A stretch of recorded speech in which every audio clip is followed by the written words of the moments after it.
this is just a quick overview of things to take a look at for the quest on Monday.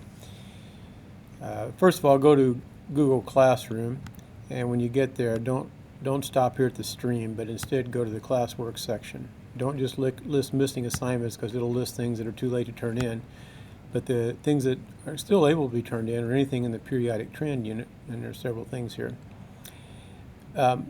When you start working on them, things that are in purple you need to do. So valence electrons, dots, valence electrons 1, they're similar assignments. The family and period review quiz, the periodic table regions part 2, so it's just a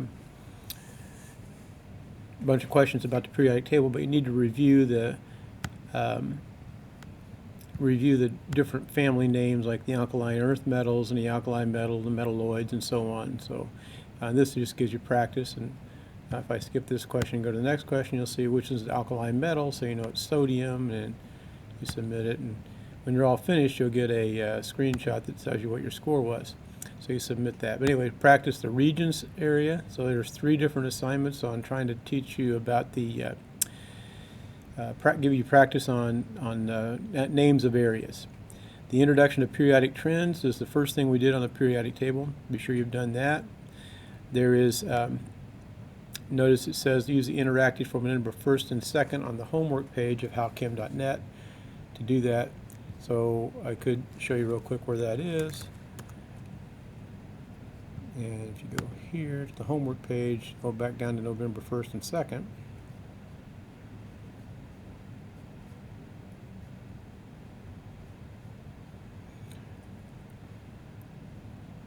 And there's the little interactive right here. And this was the beginning of the periodic table. So remember this little chart, you could click on a couple different elements and see which one is bigger and which one's smaller.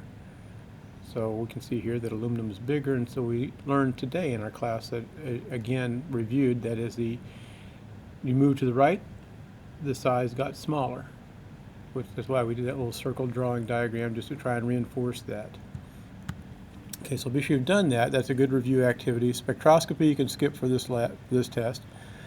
Losers and gainers is good to do, because once again, based on the halogen lab that we did, or the lab we did in class today, showing you that big atoms tend to lose electrons and small atoms tend to gain electrons, and we saw the experimental evidence in the lab for those that gained electrons, the halogens, so the smaller halogens are more active.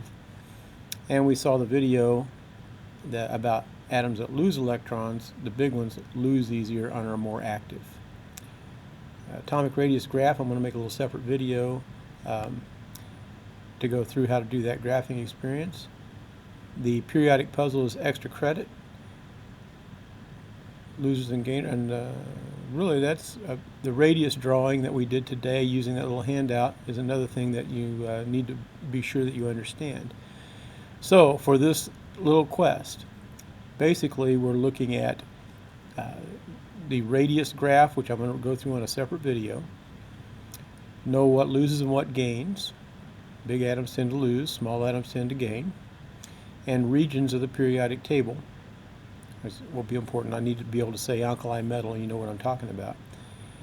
And valence electrons. So if I had to pick 4 to just do a little practice on, I would, I think I would do this one first.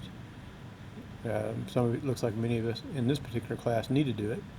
So the valence electrons, the regions of the periodic table, I'd make sure that I've done this.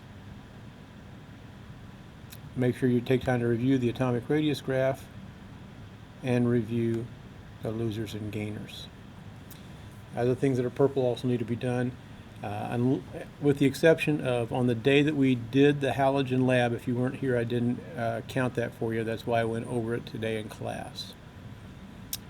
All right, so that's a little overview of stuff to study.